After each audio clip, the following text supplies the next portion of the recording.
Vamos estar orando nesse momento, pela Aline, para mim e para você, para que Deus possa falar ao meu coração, ao seu coração, à minha alma, à sua alma, e que possa abençoar, continuar, abençoando a Aline, que possa continuar dando a ela sabedoria e discernimento como tem dado, como instrumento para a glória do Senhor e para a nossa edificação, e que Deus continue te abençoando aí, em toda essa dedicação que você tem feito aí, para ajudar exatamente as pessoas, em falando da vida e a vida em Cristo Jesus. Amém?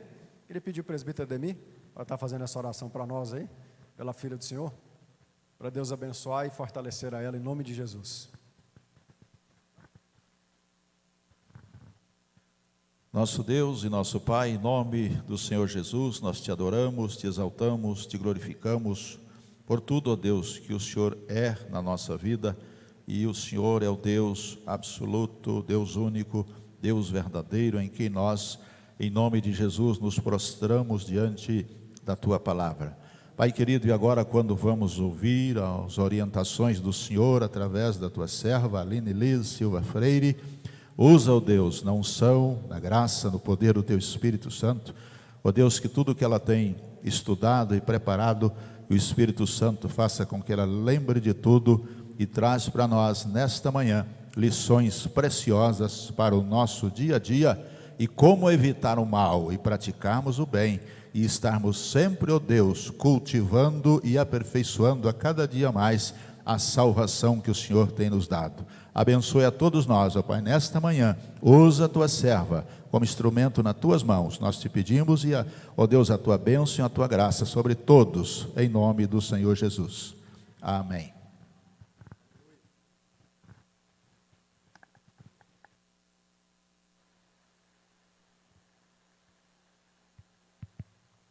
Bom dia, a paz do Senhor, amém? Eu vou pegar meu microfone velho de guerra, pode, por favor. Então, esses microfones novos eu ainda não sei mexer direito, não.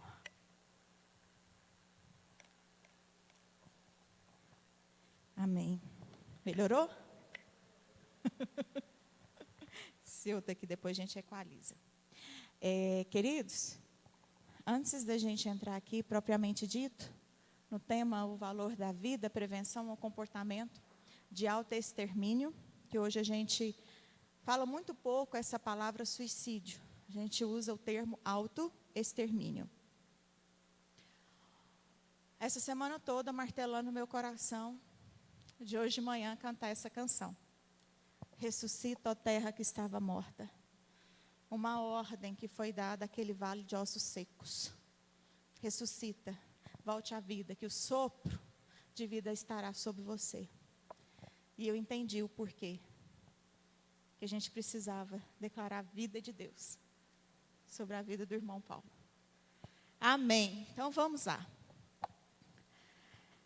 Eu acho fantástico quando as igrejas, elas abrem esse espaço para que a gente converse sobre um assunto tão atual, um assunto que tem aumentado cada vez mais, uma preocupação muito grande depois da pandemia, é tanto que ainda não se tem dados estatísticos em relação a essa questão da tentativa do suicídio e do autoextermínio.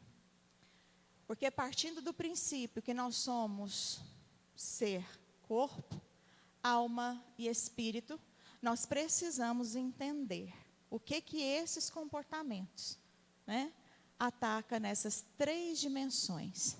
Amém?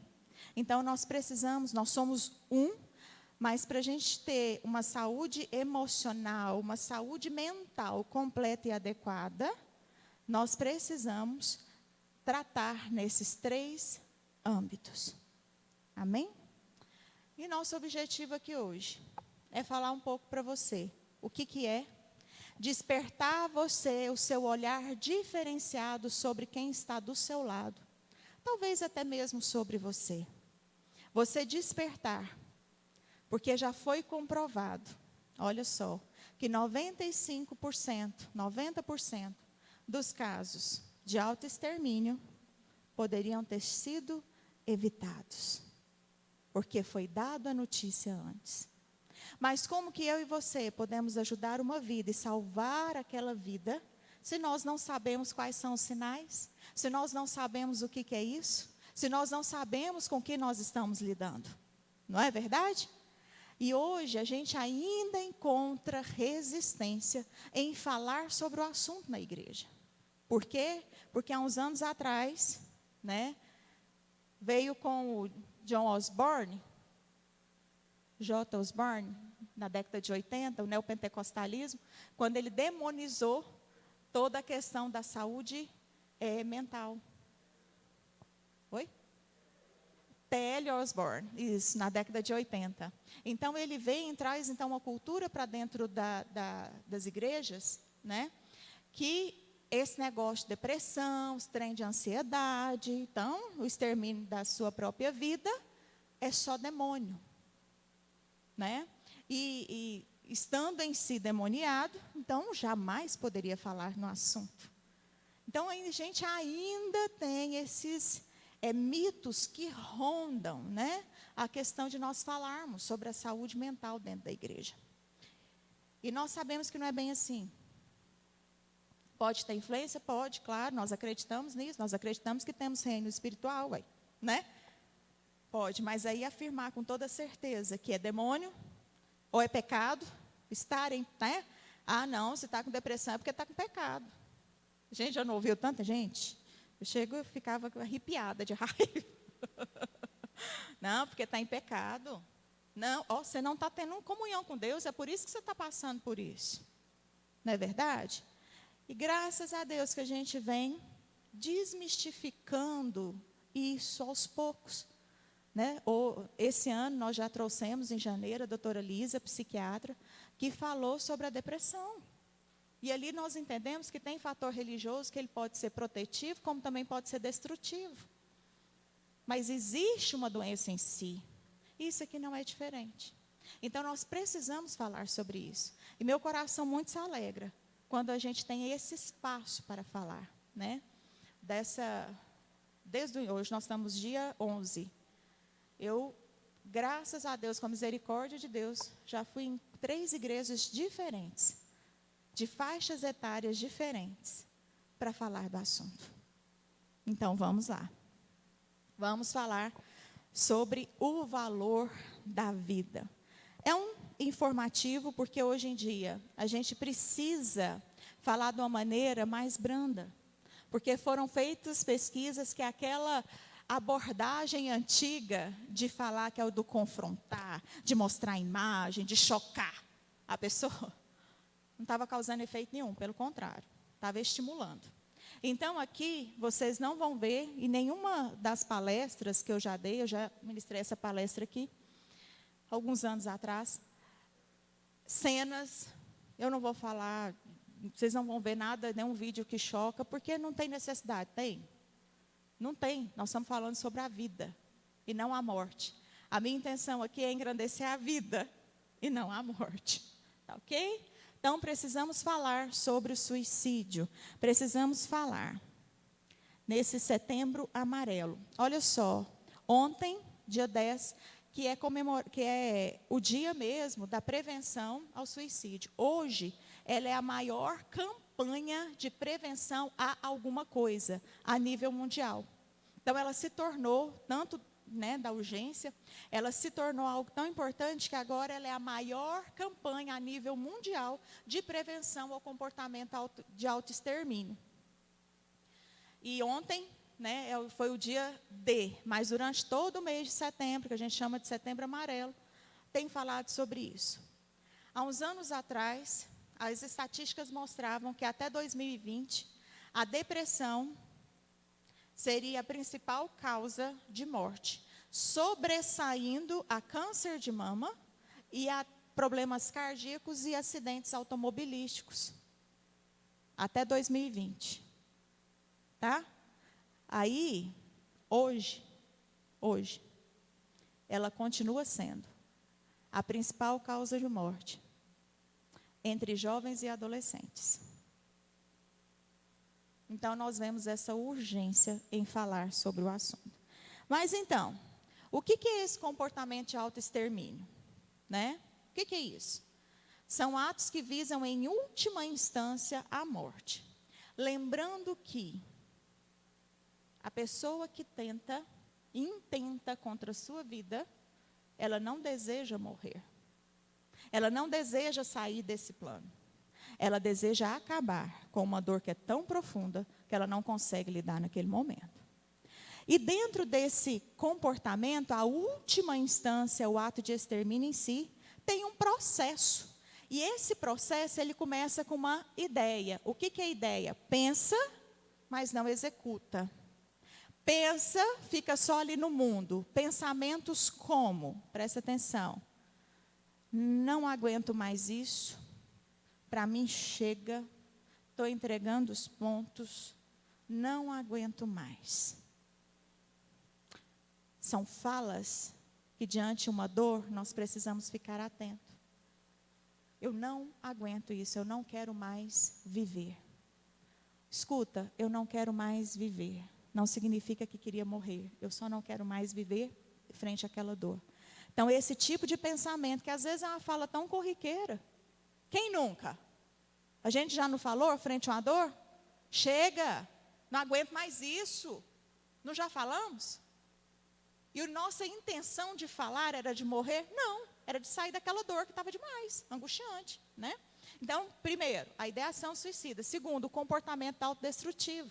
É o que a gente chama de suicídio indireto, como automutilação. Principalmente adolescente que entra numa crise de identidade, que ele está na busca do quem eu sou. Porque, na verdade, aquilo que foi construído desde a infância do que ele seria, dali para frente, nessa fase, é uma afirmação e uma modificação desse comportamento. Então, o adolescente, ele fica meio, assim, né, sem saber o que fazer. E nisso, quando vem qualquer experiência de dor, qualquer experiência traumática, para que essa dor daqui de dentro não seja tão gritante, ele começa a se cortar. Infringir em si, né, ele infringe em si uma dor física que seja maior, que ele sinta uma dor maior do que a que está aqui dentro. Porque a daqui está muito insuportável. E isso são depoimentos que eu escuto diariamente em consultório. Mas o que te leva a fazer isso? É porque a minha dor aqui está insuportável, então eu me corto, né? Muitas vezes é nas pernas, eu me corto para sanar um pouco dessa dor. A gente tem que ficar atento. Outro comportamento, direção perigosa. Sai desvairado. Assume o risco, né? Tem alguma coisa errada.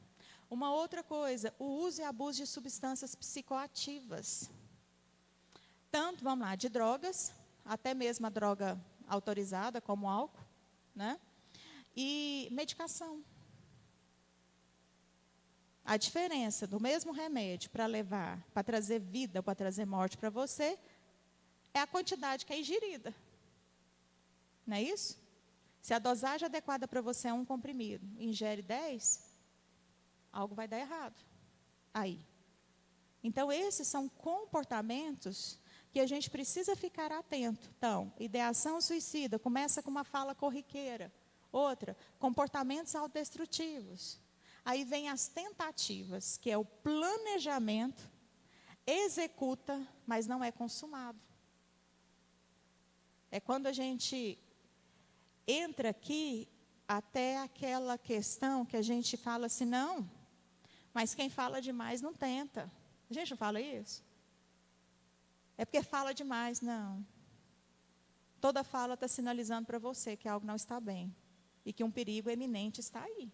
Então, preste atenção. Então, tentativas. Quando eu estava 20 anos atrás, tem quase 20 anos que eu formei.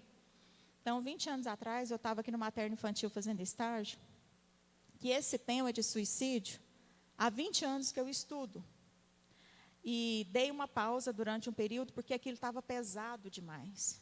Estudar sobre o suicídio é estudar sobre esse universo da pulsão de morte, que a gente tem uma pulsão, a gente tem uma pulsão que é de vida, e de repente a gente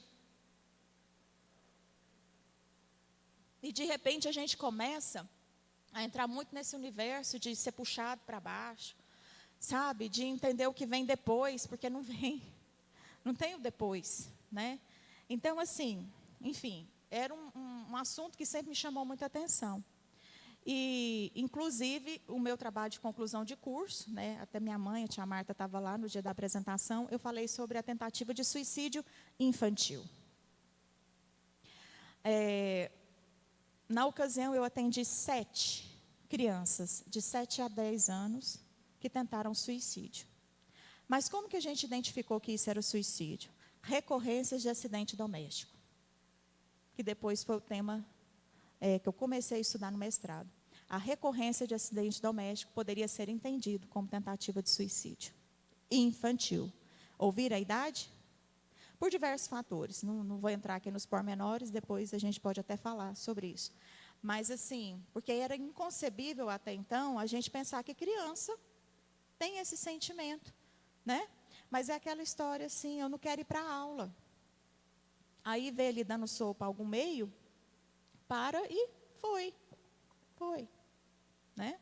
E, infelizmente, depois de 4 atendimentos a uma criança de 7 anos, ela foi a óbito. 4 atendimentos, cada hora com uma tentativa diferente. Já na segunda a gente já identificou que era uma dor, né, latente. Família, infelizmente, não acolheu da maneira como precisava, no sentido de que nós passamos a informação, tinha um meio para poder trabalhar e tudo, mas não acreditava. Coisa de criança, é coisa de criança, né? E, infelizmente, foi a óbito. Então, essas tentativas, nós precisamos estar atentos, porque é um sinal, a pessoa está gritando para você que ela está precisando de ajuda. Ela está falando para você, ei, olha para mim, o que é que eu vou fazer agora? Eu não estou dando conta de sair dessa história. E, por último, é o ato consumado em si, né? Que aí é o autoextermínio. Planeja, executa e está consumado. Há um tempo atrás, a gente usava o termo sucesso. O que acontecia? O autoextermínio era entendido como uma coragem para poder acabar com a vida. Porque a gente falava que era o sucesso. Não tem sucesso nenhum nisso, gente. Então, consumou algo que estava doendo bastante, né? Então, vamos lá. O ato intencional de matar-se a si mesmo. Esse ato intencional de matar, entenda que tem uma intencionalidade nesse ato, mediante a uma dor, ele é multifatorial. Eu não tenho como falar que é uma coisa só. Suicidou por causa disso. Até porque o meu papel e o seu não é de julgar ninguém. Quando a gente busca para nós, retém para nós esse papel de julgador, a gente está dizendo assim, Deus, sai daí que agora sou eu que vou julgar. Então, nosso papel não é isso. Até porque a gente não sabe ao certo. Porque são uma série de fatores. Diante dessa série de fatores que ronda, né, o ato de autoextermínio, às vezes chega num dia que aquela dor está tão grande ou acontece alguma coisa que não está ali, aquele dia acontece. Questão de segundos. Então, é multifatorial, são físicos, psicológicos, sociais, culturais, econômicos, situacionais, biológicos.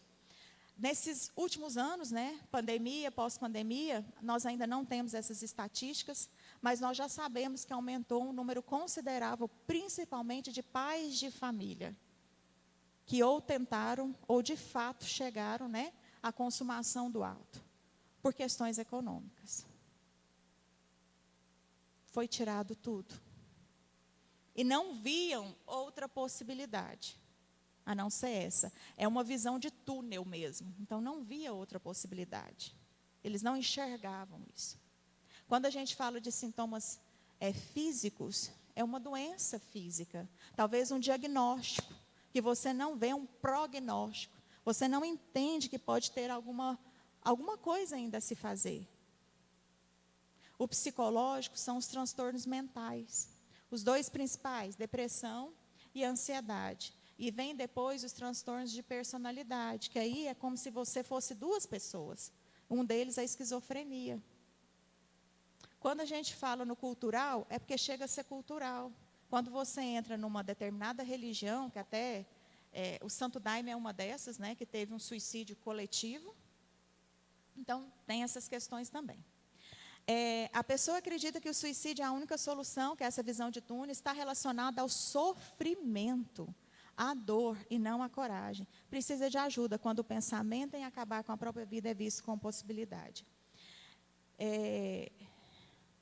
Eu ouvi um depoimento, bem assim, de uma pessoa muito querida, eu conheço há mais de 20 anos, e diante de um sofrimento que ela passou no relacionamento dela conjugal, ela virou para mim e falou assim: Aline, eu ficava sentada todos os dias. A dor era tão grande que eu sentava e tinha um abacateiro na casa dela, grandão. Ela falou, eu olhava para aquilo ali e eu me via lá.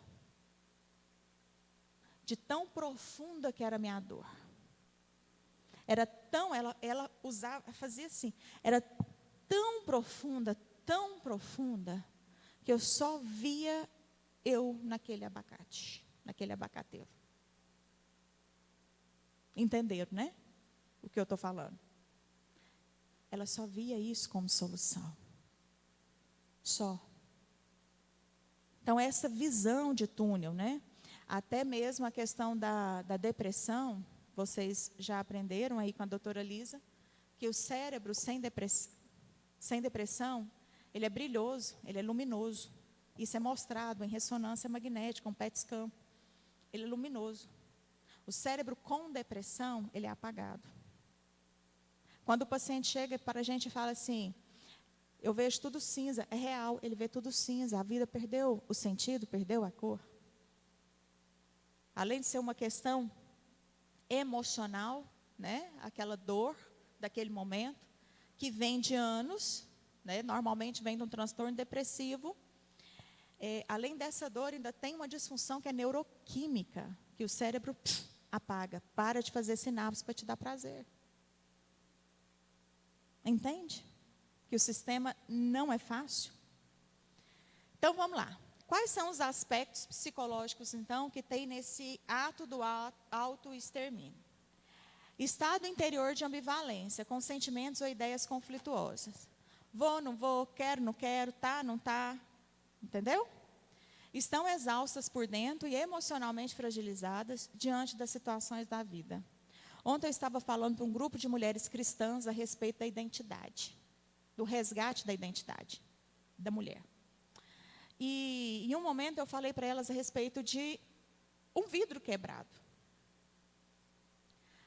Nós passamos por experiências diversas nas nossas vidas. Só que a gente não tem como escolher passar só por experiência boa. E é inato, é da nossa natureza fugir das ruins. E o ato de suicídio, do autoextermínio, é exatamente também isso. Fugir daquela dor, né? Não é uma decisão tão saudável, adequada, esperada, mas é aquilo que ele enxerga para fugir daquele sintoma indesejado, né? Então, ali, quando a gente estava falando, eu falei desse vidro quebrado. Nós somos um vidro, né? E nós vamos passando por experiências, e ali vão tendo fissuras. Essas experiências ruins vão sendo fissuras. Vão quebrando cada vez uma parte, vai quebrando outra parte, mais outra parte. São fissuras que vão acontecendo nesse vidro, até que ele quebra. Mas mesmo assim ainda consigo ir lá juntar todos os caquinhos e emendar tudo. Ficou marca? Ficou marca? Está lá, não está? Porque eu só emendei. Passei mais ou menos um durex para emendar as partes. Mas tem a marca lá. E aquela fissura, aquelas fissuras fazem com que eu fique fragilizado. Concorda que um vidro todo fissurado, ele é muito mais fácil de ser arrebentado do que um vidro inteiro? Então, nós precisamos de uma restauração completa. Não é só por partes. Então, quando a gente fala dessa emoção fragilizada, é nesse sentido. Eu tenho recebido pastoras no meu consultório com traumas religiosos profundos. que não querem mais o ministério. São pastoras, esposas de pastores, que, por conta da sobrecarga e da depressão, foram tantos anos que o vidro craquelou, de tanto juntar, agora não está tendo mais jeito, porque as peças se perderam. As peças foram se perdendo ao longo do caminho. Então, quando a gente está fragilizado, infelizmente, a gente se torna uma presa fácil. Pode ser fragilizado, né? Eu falei da experiência de uma maneira geral, mas os abusos, os relacionamentos abusivos, as dependências emocionais, dependência de alguma medicação, dependência eu falo de medicação no sentido de droga mesmo, né? A impulsividade. Você está no mau dia. Às vezes a pessoa está no mau dia. E naquele dia ele fala, é hoje. Aconteceu qualquer coisa. Sabe a gota que precisava para entornar o caldo? Né? Às vezes a gente fala, nossa, mas você brigou por causa disso? Não, não é por causa disso. É porque o copo já estava cheio e essa foi a gota. Aí, entornou. E vai a impulsividade. Vou contar uma experiência rápida. Um pastor, depois nós vamos falar sobre essa taxa de pastorado e lideranças evangélicas. Um pastor aqui do Brasil, ele já sofria de depressão há algum tempo, não conseguiu lidar muito bem com isso, e muito peso, tá? E num dia qualquer, ele teve um gatilho que gerou uma impulsividade, e o ato foi consumado. Ele teve um gatilho, até então ele estava conseguindo segurar, mas quando teve esse gatilho, quando estava muito fragilizado, ele foi. Não teve jeito. O que aconteceu? Ele pegou, despediu da mulher, falou que ia orar no monte. Ele nunca ia orar no monte sozinho. Ah, você vai sozinho? Vou. Foi. Chegou lá, ele foi no pico mais alto. Pediu perdão a Deus. Pulou. Num ato de impulsividade. Ele queria acabar com tudo?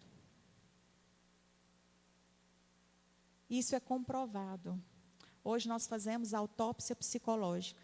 Quando a gente percorre a história da pessoa que cometeu o autoextermínio, a gente percebe que vem atrelada a essa multifatoração, né? E, com certeza, a dor estava tão grande, que queria somente eliminar a dor.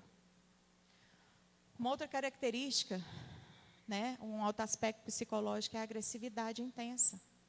Uma pessoa que era, né, tranquila, de repente ela, tudo explode. Gente, não é que está normal ou anormal, né? Mas está diferente do que a pessoa era. Se está diferente do que ela era, está acontecendo alguma coisa. O que é? Mas qual que é o nosso olhar para uma pessoa que não era agressiva e de repente fica agressiva? Qual que é o nosso olhar para ela? Ah, para com isso, você está desse jeito. Por que você está falando assim comigo? Não é verdade? É diferente, a gente não consegue. Opa, peraí, não é assim. E está assim, aconteceu alguma coisa, gente. Aconteceu alguma coisa. Um pensamento rígido. E ontem eu até falei isso, falei assim, por que a gente não fala do normal, né? Do que está no adequado? A gente sempre fala de extremos, fala sempre do ou tudo ou nada. Ou sim ou não. Ou 8 ou 80. Aí eu brinco em consultório, falei, gente, vamos achar o 4 e o 40. Sai desse negócio. Não é nem lá e nem cá, é aqui, ó, no meio. No meio. A Bíblia inteira, principalmente em Salmos, por muitas e muitas vezes. O salmista nos ensina que nós podemos sim sentir. Podemos ficar abatidos. Podemos. O negócio é o que fazemos com isso.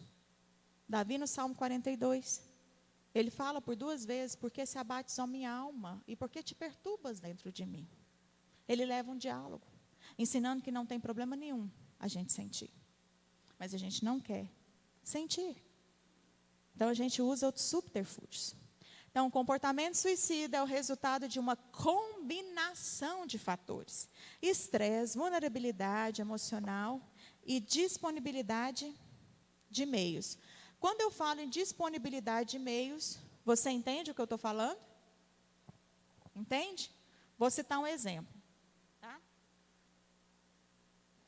E hoje parece que eu estou no Saara, tanta sede. Olha só. Exército.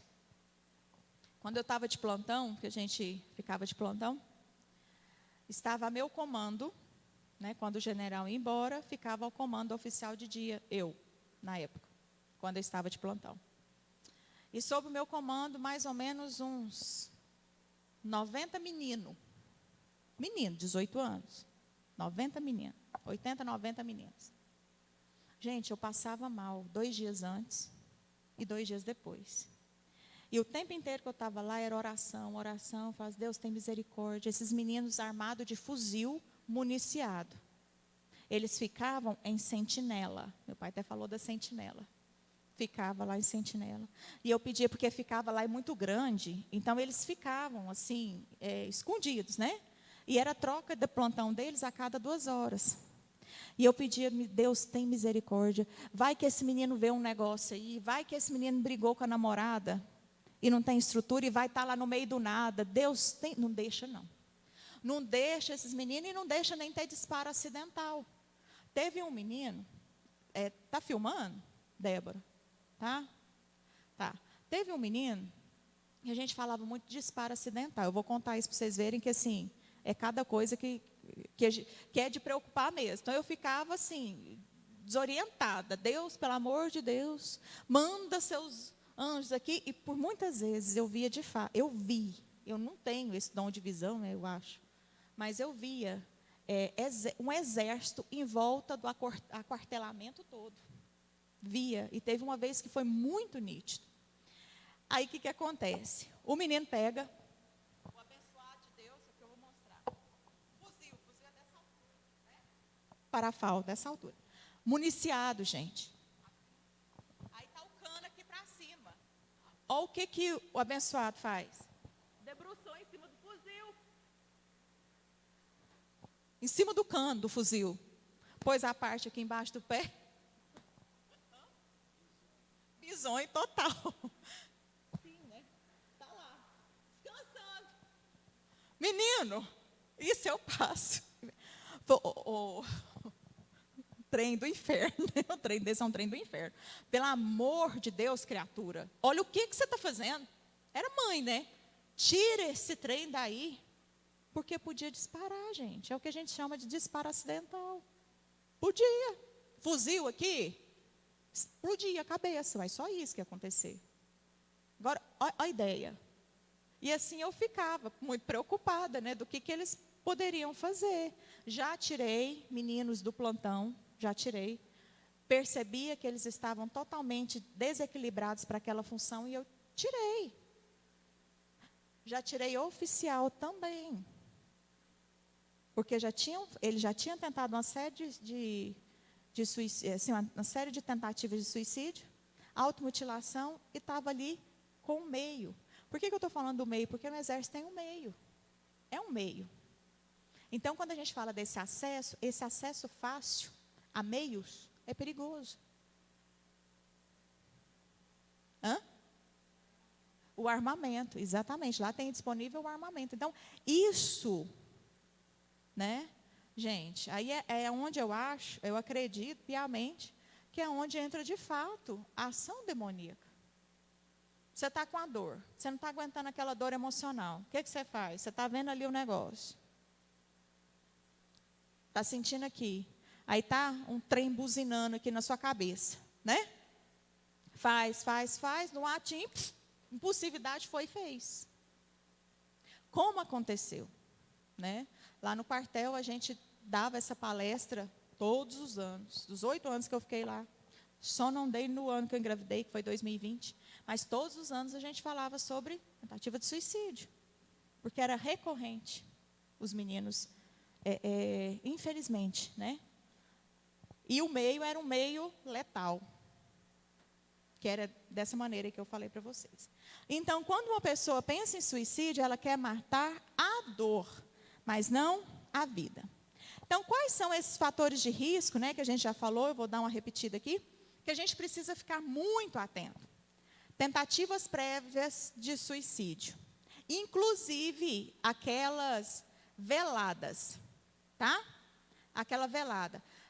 Uma outra coisa que eu me lembrei aqui, mas que eu não coloquei aqui, nessas tentativas prévias do comportamento autodestrutivo, sabe aquela pessoa que se machuca muito? Sabe? Eu sei que tem dia que não fica uma coisa na nossa mão, não tem um móvel que a gente não esbarra, né? Mas aí a frequência disso é complicado. Uma pessoa que esse mês ele quebra o braço, mês que vem é a perna. O outro mês quebra o outro braço. Aí no outro mês tem um acidente, aí quebra a costela. Gente, ele está todo quebrado, literalmente, fora e dentro. Tem que ficar atento. Então, até isso. Por que me chamou a atenção a recorrência de acidente doméstico? Criança, ela machuca muito em casa. Até hoje, o incidente de acidentes é maior em criança, é dentro de casa. Uai, o menino vai uma vez, cai dentro do balde. Vai 2 vezes, cai dentro do balde. 3 vezes, uai, não, tá errado. Está errado. 3 vezes caindo dentro do balde se afogando? Tem alguma coisa errada, né? Então, os transtornos mentais, que nós já falamos. Ansiedade e depressão. Depressão no topo, ansiedade em segundo. Os transtornos relacionados ao uso de substância psicoativa, álcool e droga. Droga mesmo, crack. Até o que o povo está querendo legalizar aí, né? Que é a maconha. Ela é alucinógena. Existem chás alucinógenos, né? Como é que chama o chá do Santo Daime? Tem um nome, não sei qual que é, mas tem. Tem um chá lá que eles tomam que é alucinógeno. Gente, alucinação, você vê tudo aquilo que não precisa e mais um pouco, né?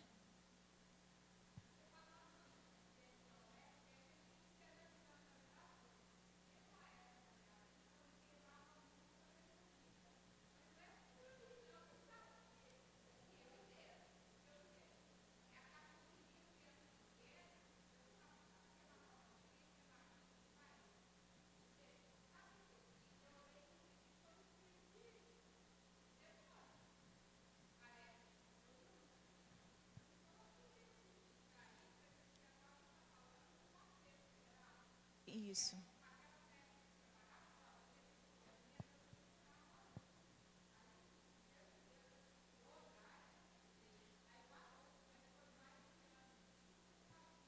A senhora queimava, eu lembro disso. Uhum. Não, às vezes, não sei, olha só, foi até bom a senhora falar isso, tia. Essa recorrência do acidente se queimar. É por um ativismo? É. Mas por que tem que correr desse tanto? O que tem aqui dentro? Olha, mas olha só. O que tem aqui dentro, né? Que dói e que movimenta de uma forma que não é tão legal, que eu tenho que sempre estar infringindo essa dor. Tá, é a rapidez? É a desculpa que a gente usa também, né? É a rapidez? É. Mas o que acontece que esse movimento está fazendo aqui dentro de mim que eu preciso, né, às vezes... Por quê? Exatamente. Entende? Então, isso vale para a gente fazer uma autoanálise. Lembra que no início eu falei assim, talvez você nunca pensou dessa forma. Talvez você vai despertar para alguém ou para você mesmo. Né? Porque às vezes a gente não pensa. Por exemplo, tem pessoas que tomam um Anador para dor de cabeça e está ok. Mas num dia, foi um dia que parece que Satanás enviou todo o secretário dele a seu favor, né? Tem dia que está o cross. Não é o suficiente? É. Mas aí naquele dia você toma 3. Eu só quero apagar. Entenderam? A minha intenção era morrer, a tentativa de suicídio em si, mas aquele foi um dia difícil. Mas a minha intenção, então teve uma movimentação interna, é isso que a gente tem que prestar atenção, né? Todo mundo. nessa movimentação interna que a gente tem, que faz a gente agir de determinadas formas. Eu não sei se você sabe, então é uma curiosidade para você, mas aquilo que a gente pensa, a nossa autoimagem real, ela é refletida através do nosso comportamento. É pelos nossos resultados. Aquilo que eu falo, do que eu penso ao meu respeito, nem sempre é verdadeiro. Mas em resultado, você mostra e denuncia exatamente como você se percebe no mundo. Como você entende você mesmo. Como é o seu autoconceito, como é a sua autoimagem e como está a sua autoestima. Porque o valor da vida ele está diretamente ligado à autoestima. A autoestima é o valor que você atribui a você mesmo. Então, é demonstrado em resultados. Vou perguntar, só para não perder o costume da psicóloga, mas você não me responda, guarda para você e reflita. O que os seus resultados têm demonstrado da sua autoimagem? Disponibilidade de meios, que eu já falei, perdas de pessoas queridas. Por que essa perda de pessoas queridas? Às vezes era um elo tão forte que tudo que você queria era morrer junto. Sabe quando aquele casamento de 60 anos morre o cônjuge? Gente, são 60 anos você vivendo com aquela pessoa. Você vai ter que aprender a viver de novo. Mas será que vale a pena aprender a viver de novo? É assim o diálogo emocional. Será? Passei mais tempo com a pessoa do que sem a pessoa, não sei fazer isso. E é onde a gente encontra muito luto, muita morte na terceira idade.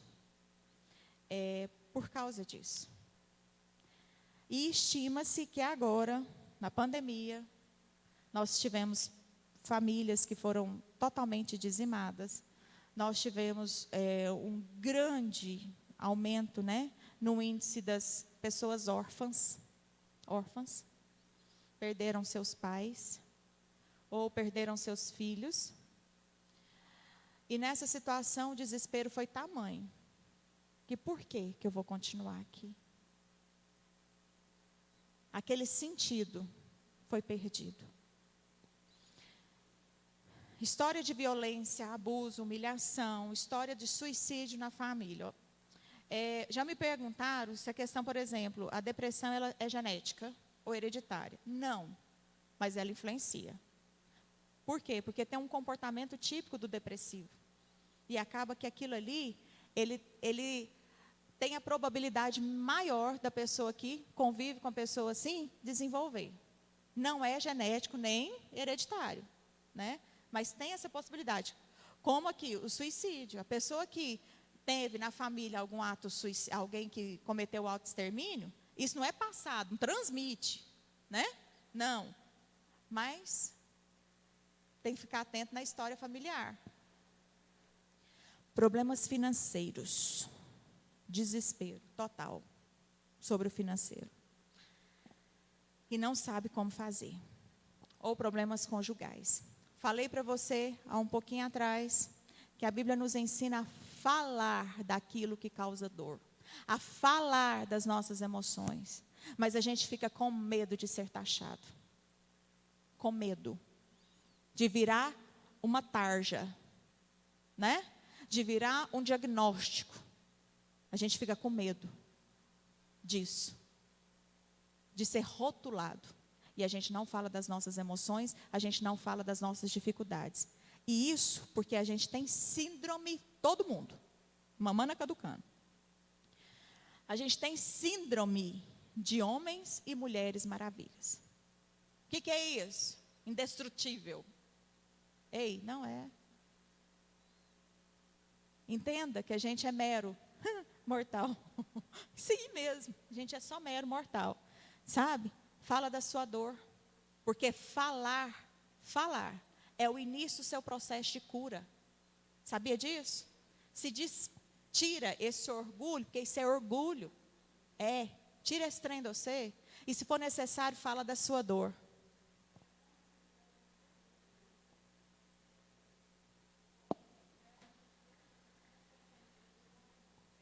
Ah, o homem, ele é o Superman. E a Mulher Maravilha. O indestrutível. Não, que é indestrutível. Acha, né? Acha. Mas tanto o homem de aço lá, né? Que chama até Homem de Aço, Super-Homem, e a Mulher Maravilha, tem um negócio chamado Kryptonita, que arranca as suas forças. Então ele não é tão indestrutível assim. O que tem sido a sua kryptonita? O que tem sido? Todos nós temos uma kryptonita.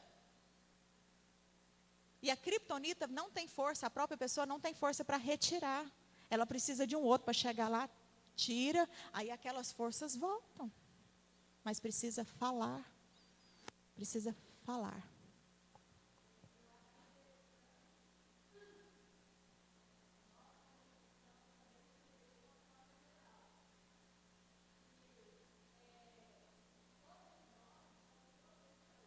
Sim.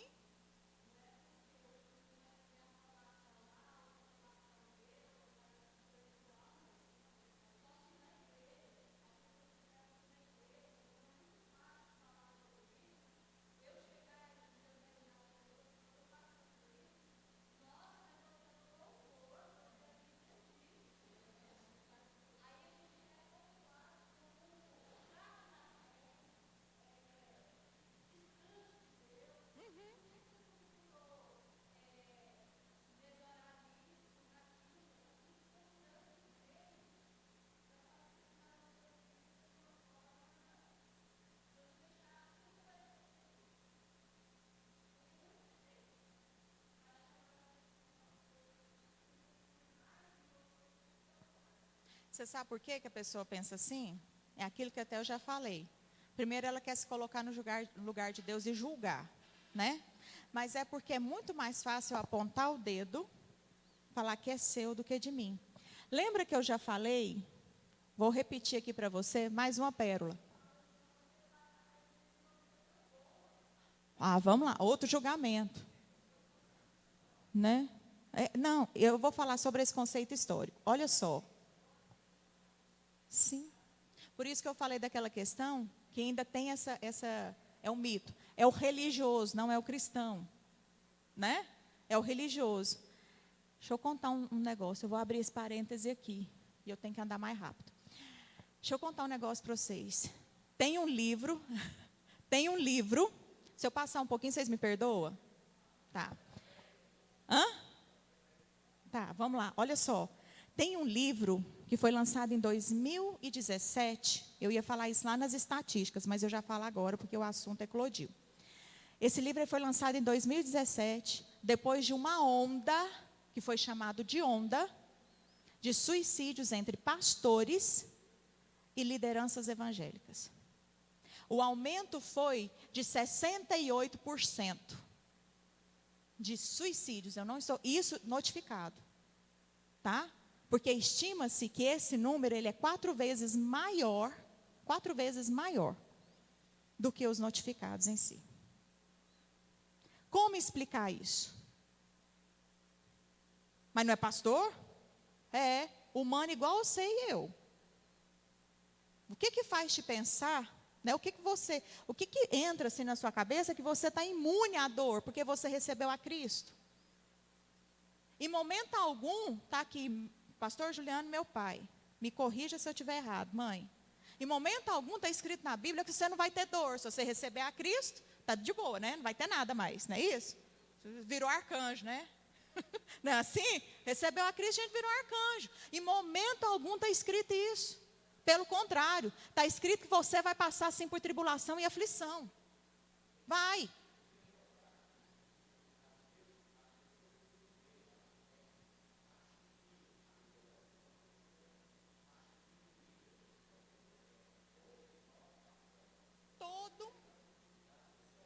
Exatamente. Todo mundo, gente, tem a sua criptonita. Não adianta, suga a sua força. Exatamente.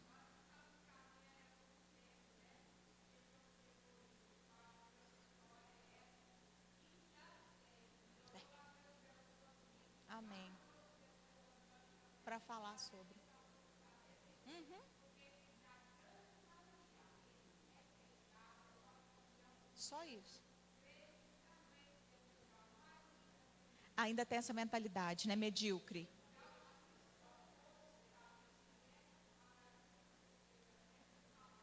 A gente tem que tirar.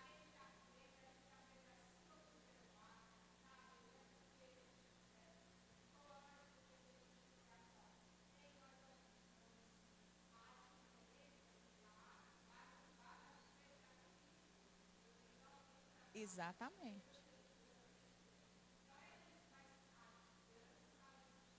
Ainda tem. Sim. E até agora, tia, essa questão dos neopentecostais, eles ainda pregam isso. Essa religiosidade.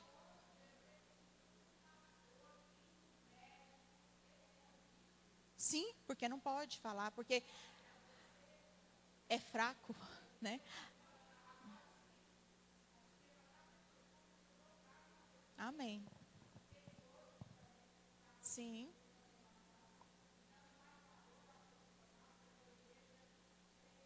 Precisa. É. Amém, tia. Meu pai falou que é um negócio interessante. Até Cristo passou sofrimento, você não quer passar por quê? Hein? Vai. Pronto.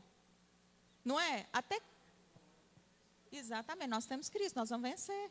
Mas eu acho muito interessante, até Jesus passou pela via dolorosa, pela dor, por tudo. Chegou um momento que ele falou: Pai, por que me desamparaste? Aí você não quer passar, não, por dor. Ah, fiozinho de ouro, né?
Tá. Uma das.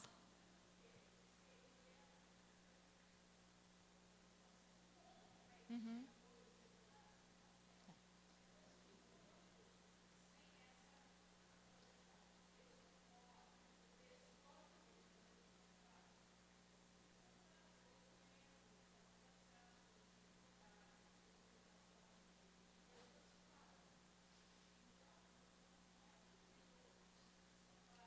Até porque. Mãe, horário.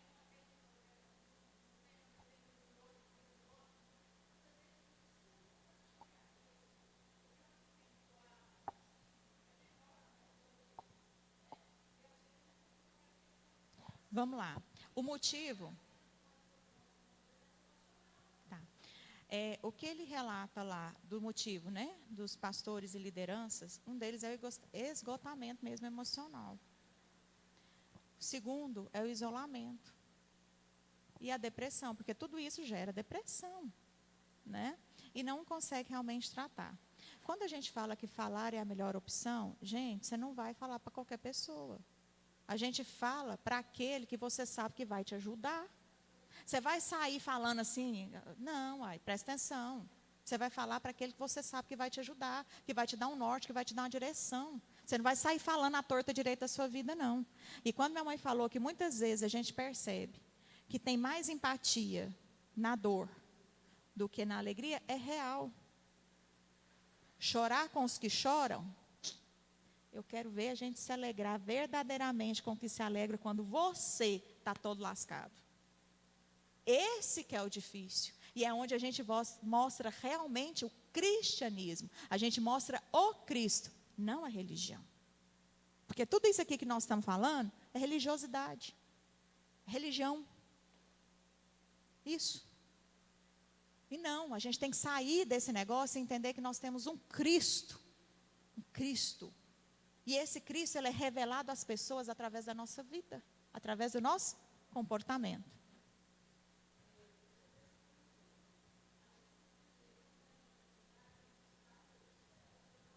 Sim. Mas tem que fazer o quê, irmã Terezinha? Tem que fazer o quê? Confessar. Como é que eu confesso? Abrindo a minha boca e falando.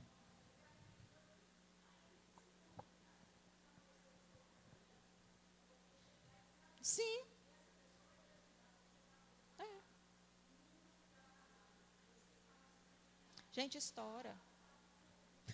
Verdade. É. Gente, é difícil. Tem. Uhum. Mas tem mesmo. Tem. Pai, o senhor queria falar?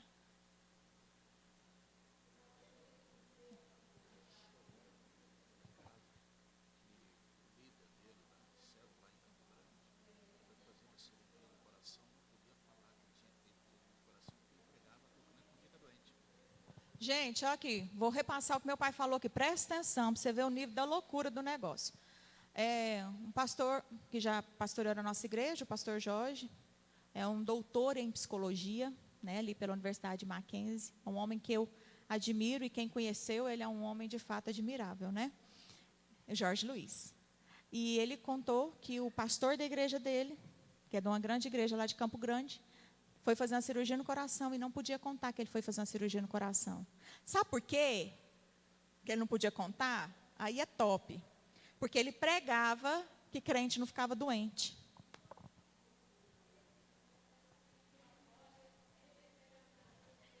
Ó que massa, né? Então, se você tem doença física, é assim, a doença emocional você não pode ter, não. Crente não. Mas a física, você pode? Entendeu? Não, gente. Aí o pastor foi lá, passou pela dificuldade, não pode falar porque ele pregava a verdade, né? Não sei da onde, não sei que Bíblia é essa dele, não. Mas tá, vamos lá, gente. A ideação, os planos, né? Quando alguém chega para você e fala assim, não aguento mais, chega. O que você faz com essa informação? Faz de conta que não é comigo? Não, isso aí é só... A gente tem essa mania. Não, menino, para com isso, isso aí vai passar. Levante sua cabeça. Então, eu vou te ensinar a você fazer diferente. Ei, vem cá. Mas o que está acontecendo? Que você está falando assim? Tem alguma coisa que eu posso fazer para te ajudar? É diferente? Você abriu o diálogo? Você permitiu a ele que você falou, com essas falas, você está dizendo a ele que ele pode confiar em você. Que aquilo que ele está passando na cabeça dele lá, abre aqui que a gente ainda tem algo a ser feito. Não é diferente do que eu invalidar? Porque quando eu falo assim, você é besteira, para com isso, menino. Ah, por causa disso que você está assim? Né? Por causa disso? Você está invalidando a dor do outro. Quem é você para saber a dimensão da dor do outro?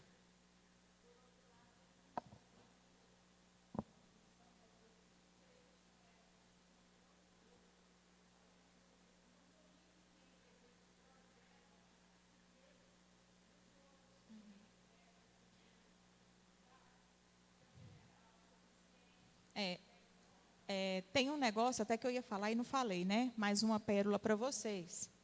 Quando alguém fala de outra pessoa, ela está falando muito mais dela do que do outro.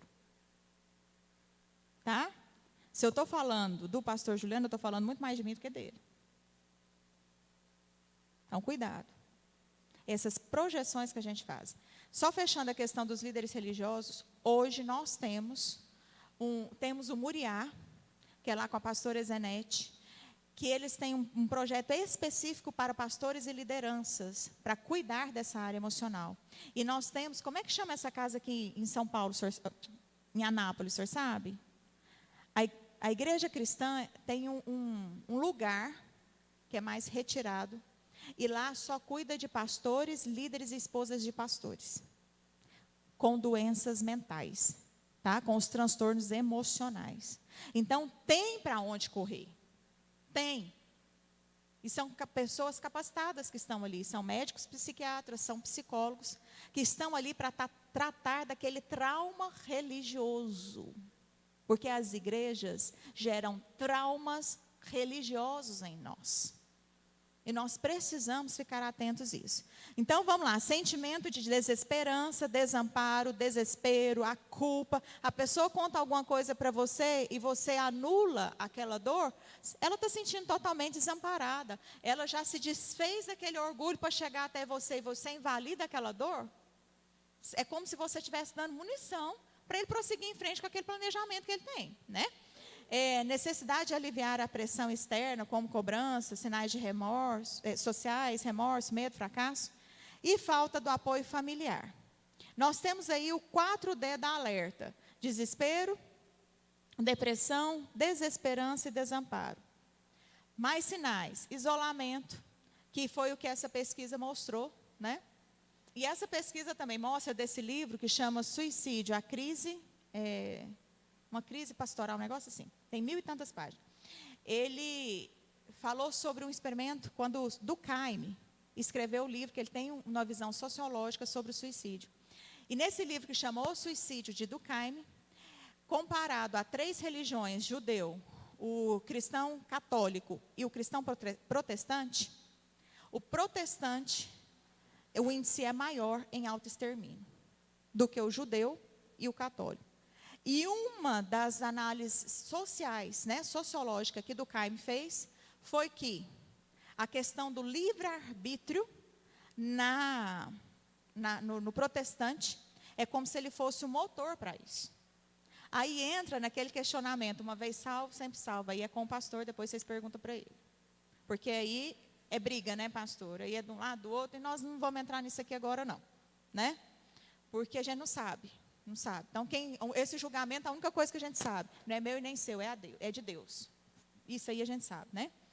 Então, assim, colocou como essa questão do livre-arbítrio como motor. Porque nas outras é ensinado e é estimulado a uma obediência cega, né? Sim. Então, eles têm mais o medo, digamos assim, né? Segundo, não é a análise da Aline não, tá? Não é minha não, é a análise sociológica do Durkheim. Sim, e talvez aqui a gente não tenha, né? Deixa eu continuar. Então, vamos lá. Então, isolamento, abandono, dificuldade de relacionamento com o grupo, aumento de comportamentos de risco, né? É falar muito da morte, sobre suicídio, sobre as frases, né, de alarme. Eu preferi estar morto, eu não aguento mais. Os outros vão ser mais felizes sem mim. Eu quero morrer, eu quero sumir. Eu queria sumir daqui, a gente fala isso, né? Mito, ó o mito, de que quem fala em suicídio é só para chamar a atenção. Todo excesso esconde uma falta. Se está falando com a intenção de chamar a atenção, é porque está faltando. E se está faltando por quê? Onde? Como? O que eu posso fazer, então, para sanar? Então, mesmo naquela ideia que a gente tem que está assim, não, está fazendo isso para chamar a atenção, ei, presta atenção. Por que está sendo necessário chamar a atenção? Está acontecendo alguma coisa. Ou se não, que é só para manipular. Ritos de despedidas. Vamos lá, dizer adeus como se não fosse voltar, já doar objetos, fazer testamento, despedir-se da vida. Nós tivemos um comandante que ele organizou tudo, deixou tudo organizado. As pastas que precisava, ó o menino chegando aí, ó. As pastas de cada sessão, tudo que precisava de despacho, tudo certinho. Mandou o motorista embora. E era um dia que não teria expediente à tarde. Ele ficou só no batalhão. Ah, mas o senhor não vai embora? Não, não, pode me deixar aqui, pode ficar tranquilo. Tá bom, deixou tudo organizado.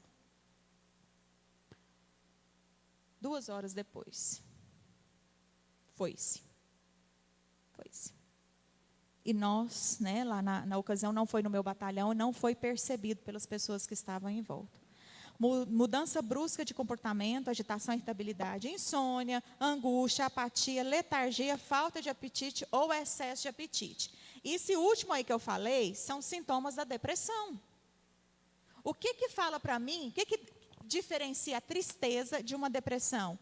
É a frequência. Se você sente isso aqui, insônia ou a hipersonia, que é o excesso de sono, a necessidade de fuga, uma angústia profunda, apatia, aquilo que te dava prazer você não quer mais saber, uma letargia, que é lentidão, ou você está comendo demais ou comendo de menos, e isso ocorre há mais de 3 semanas, filho, vai tratar. Você está entrando no processo depressivo, e mais um pouquinho é severo. Então, isso aí são sintomas, para quem não sabia. Então, quais são as barreiras de detecção e prevenção do suicídio? Tudo aqui que nós já falamos, né? O estigma e o tabu. Então, a gente tem que ter cuidado com isso, com os rótulos de fraco, né? E tudo mais. Gente, e é até interessante, o outro rotula alguém, né? Quando expressa essa fragilidade, ele rotula como se ele mesmo fosse o fio de ouro. Como se ele mesmo fosse imune a tudo. Não é? Gente, todo mundo vai passar por algum momento por isso. Porque eu falo por isso, pelas dores, pelas fissuras, pelas experiências que você não consegue lidar. Em algum momento vamos passar. Nada é eterno. Nada. Nós mudamos, a nossa vida ela é movimento, ela está em constante movimento, ela está em constante rotação. Nós passamos por estações. A alegria ela não dura para sempre, como a tristeza também não dura para sempre. Ela tem um ciclo. Findou aquele ciclo, começa outro. E vamos que vamos. Dificuldade em admitir que precisa de ajuda.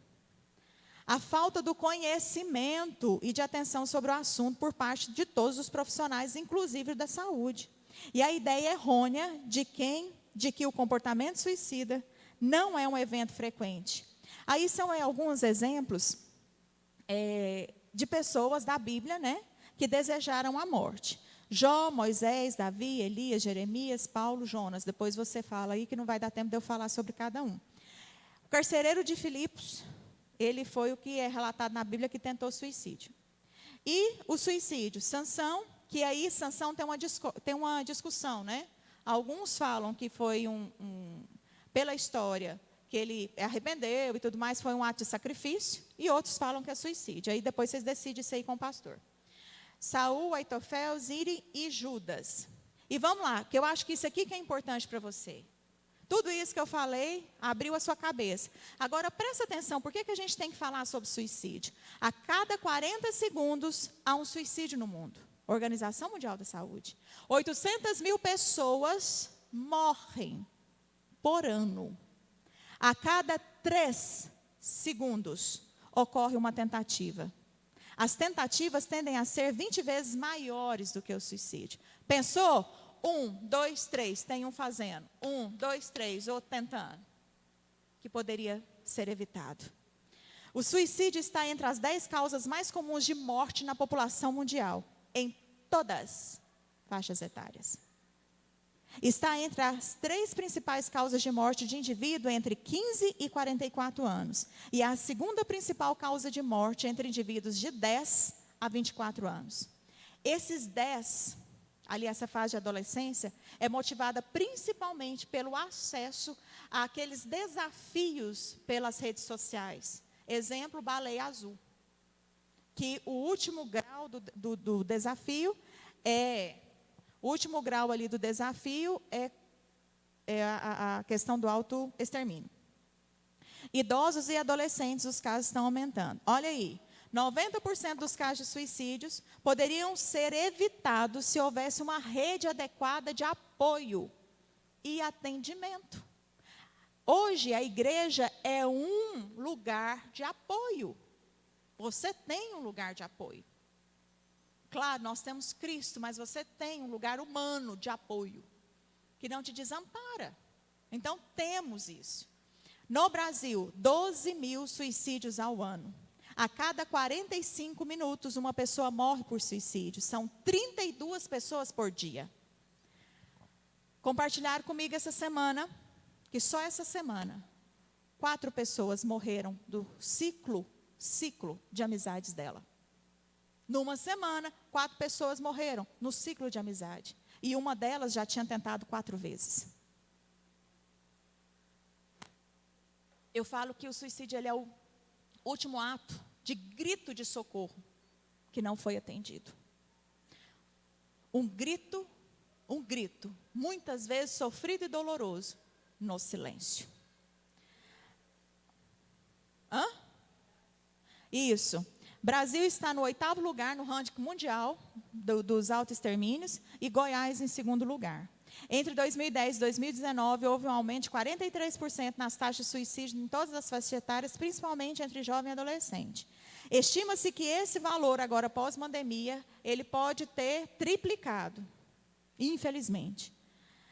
O suicídio infantil ele é subnotificado, mas existe, a gente estima-se que para cada suicídio notificado, existem cerca de 300 tentativas não notificadas de crianças. Diferentes fases da vida, assim como o sofrimento, o suicídio acontece em qualquer fase. Está vendo aí? Bebê, primeira infância, e vem segunda infância, adolescente, o jovem adulto, já na adolescência e a senescência. Jamais despreze uma pessoa deprimida. A depressão é o último estágio da dor humana. É a fase exata, onde a alma dói, de verdade. Quem teve, quem está passando, ou quem já passou, sabe que dor é essa. O que pode proteger? Autoestima elevada, bom suporte familiar, laços sociais bem estabelecidos com a família, religiosidade independente da afiliação religiosa. O que é isso? É você professar alguma fé. Ok? Todos são... o Cristo é visto de formas diferentes nas diversas religiões.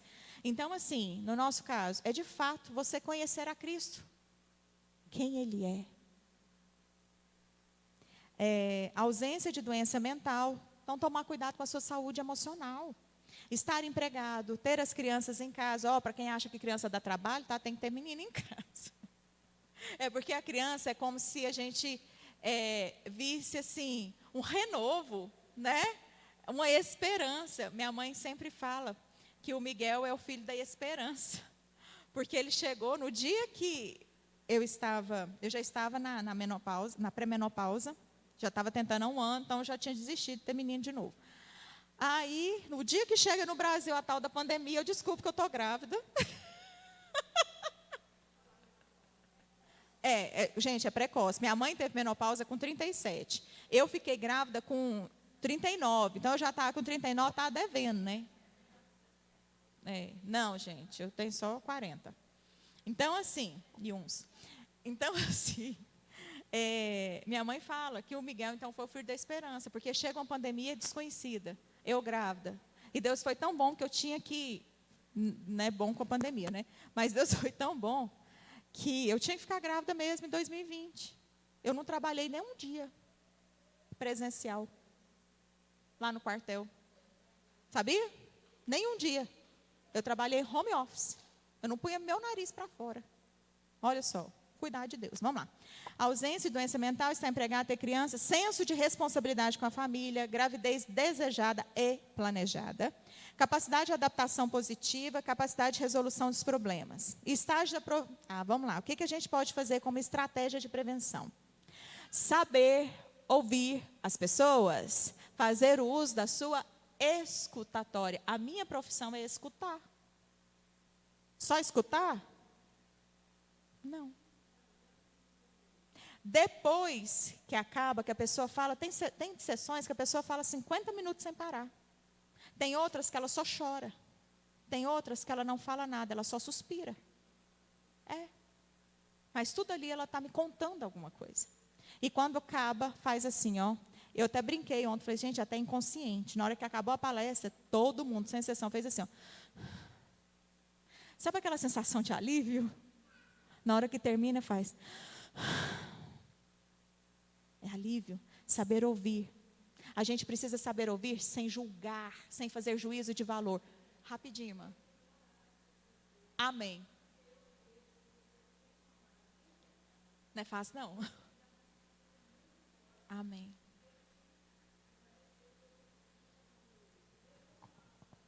Amém. Amém.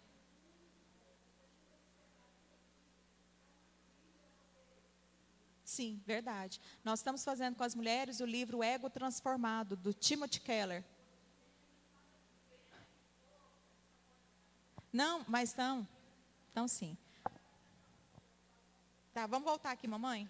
Mamãe, são 10:11, deixa eu terminar. Isso aqui é importante. Permitir que o outro expresse seus sentimentos. Ampliação da consciência acerca do fenômeno que nós estamos fazendo aqui agora. Identificar os fatores de risco. Tentar perceber se existe um plano. Para a gente saber perceber se existe esse plano, é aquela historinha que eu contei para você. Alguém vira e fala assim, eu não quero mais estar aqui. Mas o que está acontecendo que você não quer mais estar aqui? Né? Dê ouvidos a isso. Detectar os sinais de alertas e encorajar a pessoa a procurar ajuda profissional. Caso haja o risco, tem que acionar ao serviço de saúde. Na psicologia, e nós temos um código de ética, psicologia e psiquiatria, onde nós só podemos falar, né, a questão do sigilo, a gente só pode falar em 2 ocasiões. Quando o paciente ele representa risco para si ou para o próximo. Então, se uma pessoa vem falar para você, e ela está ali planejando, e você está sabendo de tudo, você tem que chamar a rede de apoio dela. Você não pode ficar guardado, porque o que você vai fazer com isso? Você vai ficar andando com ela 24 horas? Não vai. Então, você tem que chamar a rede de apoio. Já fiz isso inúmeras vezes. Já teve paciente, não, mas você não pode falar para ele, você está apresentando risco para você. Eu sei lá o que você vai fazer depois que você sair daqui, ué. Eu não vou ficar com essa responsabilidade para mim. Não é verdade? Então, você tem que ser falado. Então, o que não fazer? Ignorar, ficar chocado, né? Tem gente que a gente fala as coisas e faz assim, você? Que? Para com isso. Tentar se livrar do problema ou desconsiderar, falar que tudo vai ficar bem, sem agir para que isso aconteça, desafiar a pessoa a continuar em frente. Tem gente que ainda fala assim, você quer morrer? Então vai, morre. Ela vai. Ela morre. Jurar segredo, está em risco, não tem que jurar segredo, não. E deixar a pessoa sozinha. Pessoa que você tem certeza que ela vai e está traçando um plano, ela não fica sozinha jamais, tá? E tudo bem você não estar bem, tudo bem a gente não estar bem, tudo bem nós falarmos do nosso sentimento. Reconhecer que não está bem, se reservar o direito, tempo e espaço para se cuidar não é uma tarefa fácil, mas é necessária. Muitas vezes nós temos que pôr o pé no freio, e nosso corpo ele é tão inteligente que quando a gente não entende as nossas emoções, o corpo para. Sabe aquele tempo que dá dor assim, que você fala, não, agora eu vou ter que ficar deitada aqui mesmo, não tem jeito. Não é verdade? Nós já passamos por isso, não precisa me contar, não. Já, quando a gente não dá ouvido para a nossa alma, o nosso corpo denuncia como ela está. Então, a vida é a melhor escolha. Não é drama, não é para chamar atenção, nem é falta de Deus, e muito menos frescura, e toda a vida importa. Então, procure ajuda, família, amigos, fé, igreja, profissionais. Gente, se rasgue na presença de Deus. Faz igual Davi. Por que se perturbas, ó minha alma? Por que você está abatida? Por que se perturbas dentro de mim? E ali, logo em seguida, ele dá uma ordem à alma dele. Fala, ei, alma, espere em Deus. Porque o Senhor ainda te faz bem. Aí lá na frente ele fala de novo, né? por que está abatida a minha alma? Por que se perturba de mim? Ela fala, volta minha alma ao lugar de repouso, porque o Senhor ainda está ali contigo. Então nós precisamos fazer isso. Conversar com a nossa alma e dar ordem a ela. Ei, eu não estou dando conta, então eu vou procurar ajuda. O meu Deus fala que eu posso voltar a retroceder, voltar a minha alma àquele lugar que um dia foi de descanso e repouso, porque Ele ainda está lá. Então nós precisamos disso. Disposição para ouvir sem julgar e sem minimizar a dor. Nem sempre é possível curar ou resolver uma necessidade apresentada, mas sempre é possível cuidar, escutar e contribuir para o amenizar esse sofrimento. Até porque quem adoece, adoece como um todo, que repercute no corpo, na alma, na vida. E junto com alguém que sofre, todos que amam essa pessoa vão sofrer.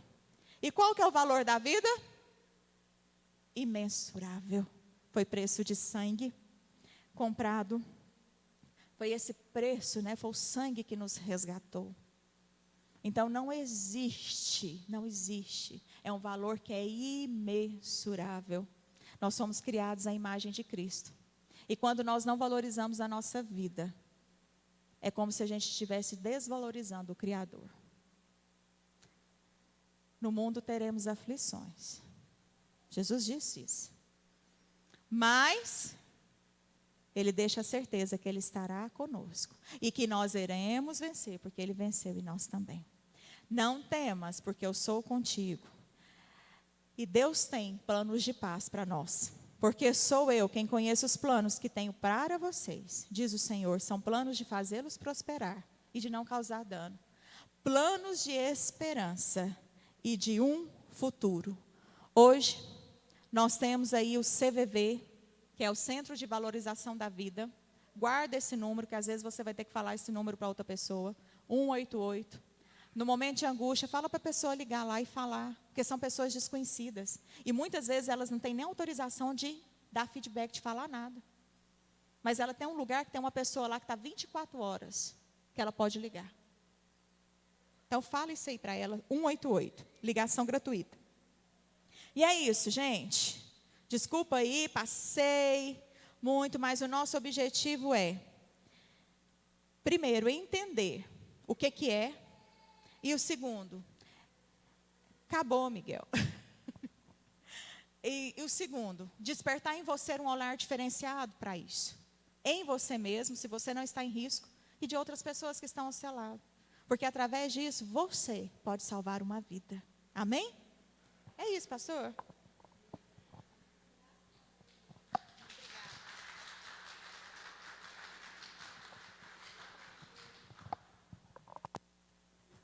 Aleluia. Aqui, Aline, você estava comentando sobre o dado da empresa, né, que falou sobre a questão do livre-arbítrio. Não vou falar do livre-arbítrio agora, não. Num outro momento a gente fala. Mas uma coisa que foi identificada pelo Jay Adams e o John MacArthur, eles estiveram fazendo um estudo, junto com outros pastores, psicólogos e tudo, sobre essa questão do confessar, né? Porque se foi observado que na Igreja Católica tinha menos fatos de pessoas cometendo suicídio do que na Igreja Protestante. Porque o que acontece na Igreja Católica?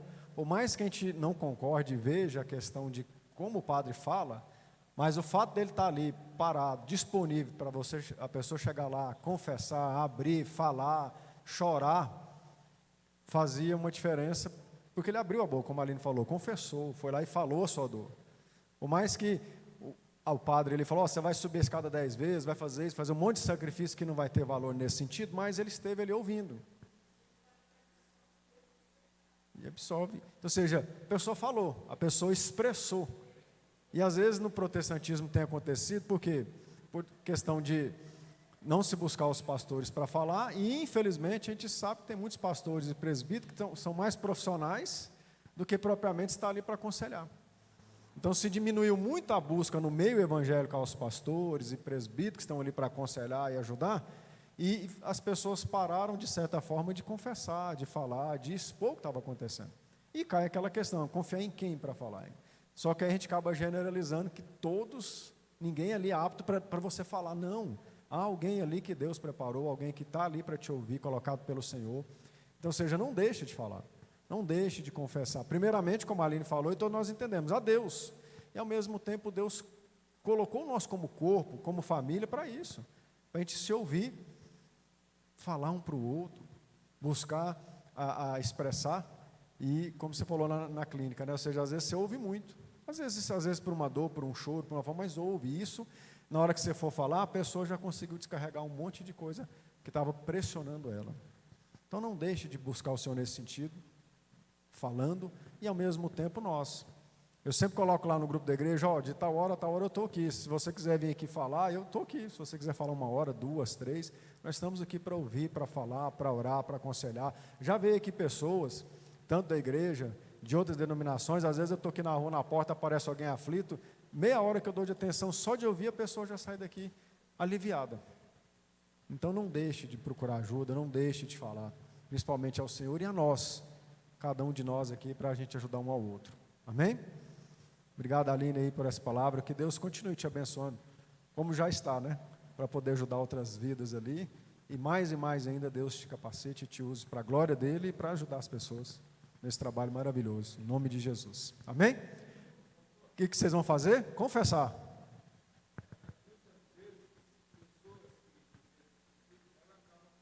Confessar.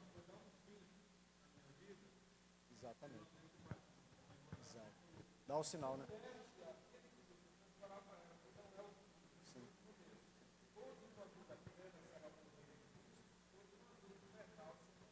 Sim. E quando ela confessa, na verdade, é o início, né? Agora você está em condições de sair disso aí. Então, agora você tem a condição. Agora você abriu a possibilidade de sair. É importante isso. Agora vamos levantar, queridos. Eu não sei se você está aí com alguma dor, né? Você precisa falar. Mas nós estamos diante do Senhor para você falar. Fale agora a sua dor. Expresse a sua dor. E se você precisar ainda na parte humana, pela misericórdia do Senhor, eu estou aqui disponível. Pode me procurar. Converse comigo. Se precisar, tem a Aline aqui com a parte de psicologia. Nos procura. Não sofra sozinho não, porque você não está sozinho. Deus está com você e nós somos a mão de Deus para te ajudar. Então fale agora o que você está precisando para que Deus possa te curar e te fortalecer. Pai, em nome de Jesus, obrigado por mais esse dia, ouvindo do Senhor, da vida, por meio da Aline, quando ela esteve aqui falando para nós sobre a vida, sobre o valor, sobre o que cerca a vida, sobre o fato de, nas angústias que temos, nós falarmos e expressarmos isso ao Senhor, e o Senhor também colocou-nos um do lado do outro para nos ajudarmos, ó Pai. Chamei agora cada um dos seus filhos a expressar a dor, o que está angustiando, batendo, trazendo tristeza na sua alma, Pai.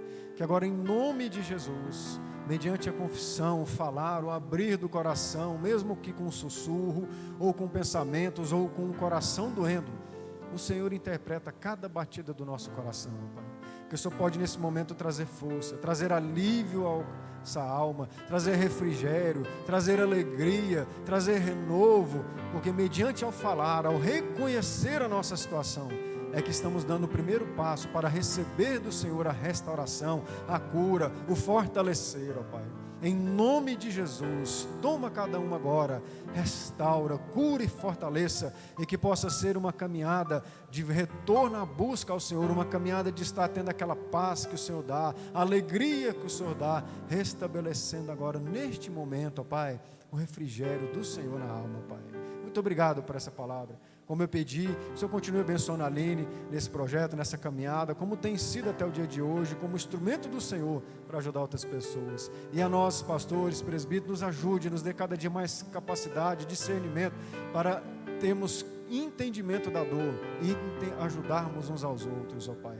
Guarda o nosso retorno para o nosso lar, livra-nos do mal, que possamos continuar alegrando em Ti, recebendo do Senhor tudo o que precisamos, e que venhamos às 19 horas, continuar Te adorando, continuar o Senhor nos alimentando, nos fortalecendo e nos dando paz em tudo, ó Pai.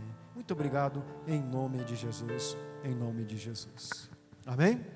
Deus abençoe, queridos, e até às 19 horas, se assim o Senhor nos der, em nome de Jesus.